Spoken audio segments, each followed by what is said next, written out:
Hello mga ka-moms! Hindi ko alam kung saan ako mag-start ng kwento ng buhay namin dito mag-ina sa Denmark. Pero siguro, start ako by doon kung paano ako nakapunta dito sa Denmark. Bale, nasa Hong Kong ako noon, tapos may kakilala ko dito na tumulong sa akin na makapunta ng Denmark as an au pair. Yung au pair po ay isang cultural exchange.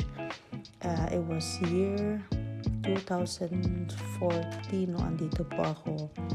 Tapos 2 years yung kontrata ko. But then 1.5 year lang po yung natapos ko dahil yun nga, may nakilala po ako dito. Tapos nagpakasal kami. Pero sa kasamaang palad, naghiwalay po kami. Nakipaghiwalay po ako kasi po may problema po sa kanyang pag-iinom. Nung una, hindi pa ganun kagrabe, pero habang tumatagal, kapag may problema, yun po yung takbuhan niya, yung pag-inom po, at saka hanggang sa na yung hindi na niya naasikaso yung trabaho niya or yung pera niya, nagagastos lang sa alcohol. So, yun po, nakapag-decide po ako nung nagkaroon pa kami ng anak, binigyan ko po siya ng ultimatum na sabi ko kapag inulit pa niya ulit, kapag nag-inom na naman siya ulit, iiwan ko na siya.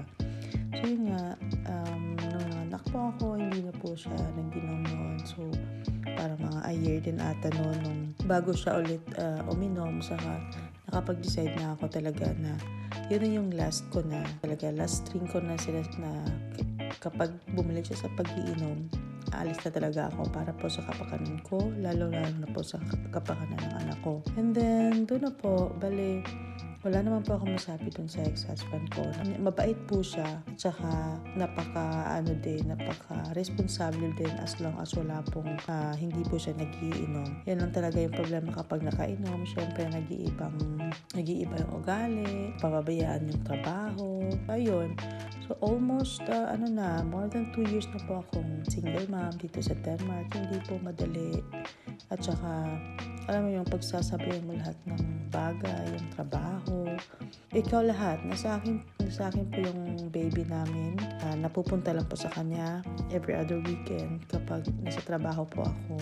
So ayun, so ako lahat po normally yung nag-aasikaso sa lahat ng bagay sa baby namin. May mga appointments, gano'n sa doktor, o kahit na anong activities. Pero masaya, hindi masaya na naghiwalay na kami, pero masaya na nakaalis na po ako sa ganong sitwasyon. But friends pa rin po kami.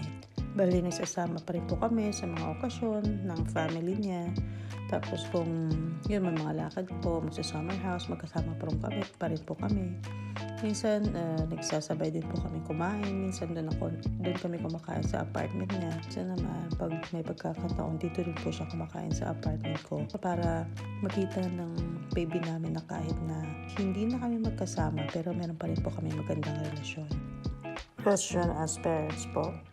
So, yun lang guys. So far, yun lang po muna may share ko. Kung meron po kayong questions, may mga tanong po kayo about sa life ko dito, feel free po na magtanong.